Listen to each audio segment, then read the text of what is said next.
Welcome back. All right, on to this story now, and it's one of our top stories this evening, which is, of course, the death of a 10-year-old girl from suspected food poisoning. It's claimed the victim, her mother and her brother all fell ill after allegedly eating food from a spaza shop in Alexandra. Now, last week, the Health Department confirmed that traces of organophosphate tuberphos was found in 6 children who died after eating snacks from a spaza shop in Soweto.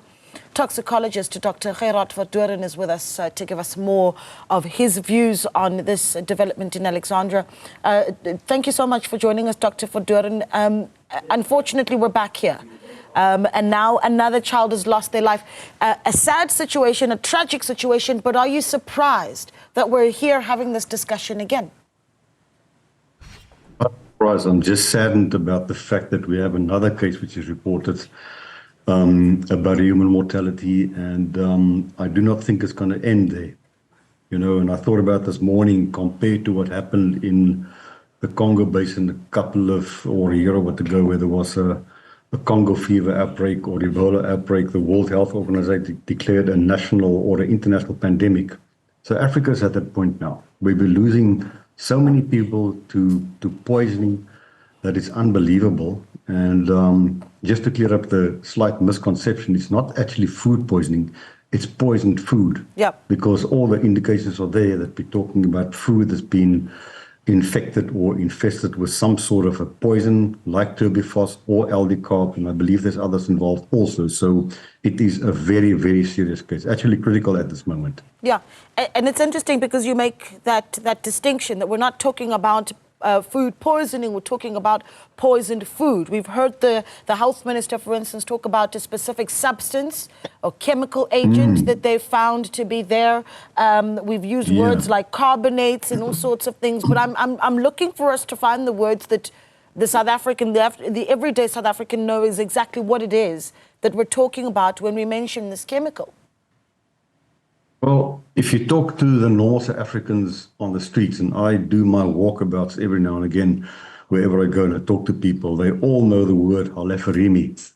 And that's a word which is commonly used by South African people for 2 substances. The first one is the very old aldicarb, which is still in the streets. And then also lately, it seems to also be used for the tuberphos. And these 2 substances look quite similar, if I can use that word. The aldicarb is more black, whereas the tuberphos is more of a grayish color, but both of them are extremely toxic. The tuberphos is an organophosphate, the aldicarb is a carbamate, but despite the fact they belong to different chemical groupings, they induce the same symptoms in a patient, which are rapid onset of severe nausea, severe vomiting, dizziness, pupil constriction, severe in the case of aldicarb, less severe in the case of tuberphos.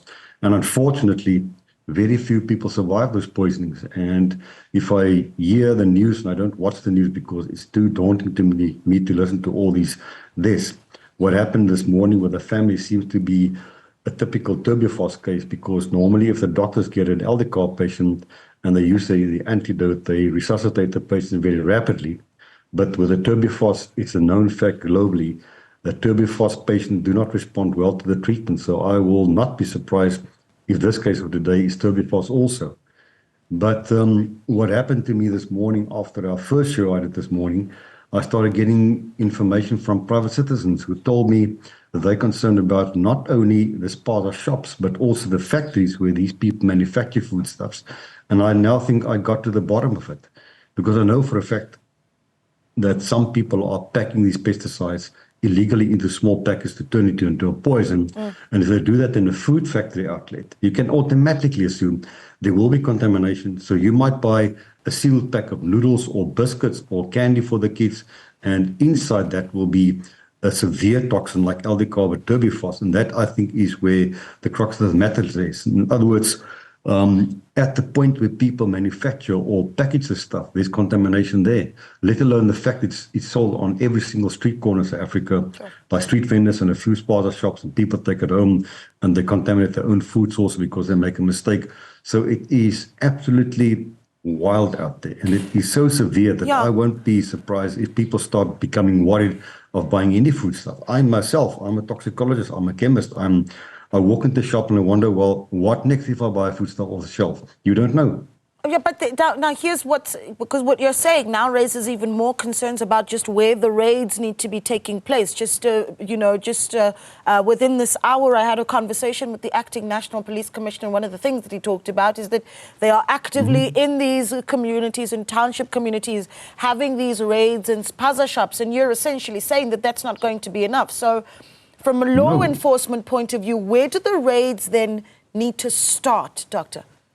Well, I think I don't know the name of the lady that sent me WhatsApp this morning, and I'm going to call her when I'm finished with this chat with you, because she gave me some very good information. She said that we're all wrong. All the ministers, the police commission, and myself, everybody's wrong to point a finger at the spaza shops.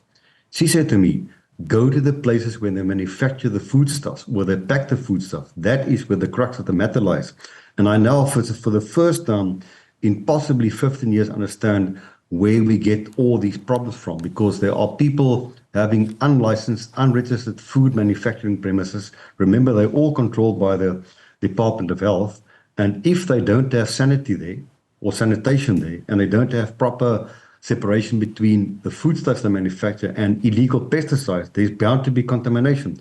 So this lady told me she thinks that the effort from the police and Department of Health should be at the places where these people, the owners of the spaza shops or the suppliers of spaza shops, manufacture or repack foodstuffs, and they should go and look there, because that is also the information I get from the street vendors. That somebody, for example, I live in Kleberga, they told me there's downtown in Kleberga, there's a place where the foreign nationals are packing these stuff from large containers into small packets, and they come and bring it to us. That's how we sell it in the street corner. So everything starts falling into place now. So I believe that the authorities can go and talk to the spaza shop owners, find out where is your stuff coming from, and go to those places which are manufacturing foodstuffs, which are mostly unlicensed, not actually checked out by the Department of Health, and they should go investigate what's going on there, because I'm of firm belief now that in many of those places, people pack food or manufacture food, and they also have these illegal pesticides in their possession, and they put them into small packets, and that's where the main contamination comes from. Because I could never work out how can a sealed pack of candy or a noodle or a biscuit or something poison people. So now we know there is a strong possibility that at the point of manufacture or repacking, the food becomes contaminated with these two terrible, terrible toxic poisons. Yeah, and so, I mean, I'd be keen to see, who responds to the conversation we're having now, then to follow up in what happens within the factories themselves. But I want to talk a little bit about pesticides within our own communities. I mean, when we hear of another child that's lost their life, you almost want to find some sense of power in and of yourself in your home, right? What is it that we need to be thinking about on how we treat and work with pesticides in our communities? I think as myself, as a community member also, it doesn't matter from which community you come from, we don't treat pesticides with the due respect they deserve. All the pesticides are registered by Act 36. All of them must be in approved containers. All of them must be with approved labels. So you are not allowed as a citizen to buy an unlabeled pesticide from anybody, whether it's from a spaza shop or a street vendor. Doesn't matter, you contravene the act if you do it, because that person is also contravening the act by selling it. And if you do buy a pesticide from any normal outlet out there, whether you buy rodenticide, which also Africans need, because we've got a pandemic outbreak of rodents in the country, and I also know we've got a massive outbreak of cockroaches, and you buy yourself a pesticide for cockroaches, you have to take it home and lock it in a cupboard, away from children, away from the pets. And when you use that stuff, you have to use it according to label. And you must put all the safety precautions into place. In other words, wear your gloves, wear your mask, cover your eyes, cover your skin. If you use rodenticide, put it in a base station, and never ever allow your kids to come close to it. Because apart from what we hear now about these illegal pesticides, I get on average 3,000 calls a year from the public out there who poison themselves and their children with a registered pesticide. In other words, with a legal pesticide, by not following safety precautions. And it paints a bleak picture for pesticides, which I firmly believe we absolutely need for public health and for agriculture. But if this continues, where we mistreat the pesticides and don't use them properly, then the government's going to look with a very, very strong eye at the pesticide and decide, but do we need these things in society? So there's already been calls for bans of turbiphos and stuff like that. But unfortunately, the banning of something like turbiphos is just taking a tool away from farmers that need it for the essential crop production. And we did that with LDCORP. When LDCORP was terminated in 2012, it took about 4 years or 5 years for the Department of Agriculture to ban the possession. And guess what? There's more LDCORP now on the street corners, in the spaza shops, and the street vendors than there was ever before in the country when it was a registered and illegal pesticide. So the law enforcement agencies now to step up their act and start taking these things off the street. But we as citizens must also partake in the action and not buy it. Because if we don't buy it, we sink the market.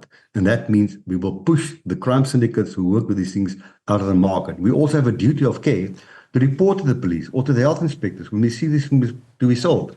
And if you then go and buy such a pesticide, which is an unmarked container, you take your life into your own hands and you risk the lives of your families because that's what's happened.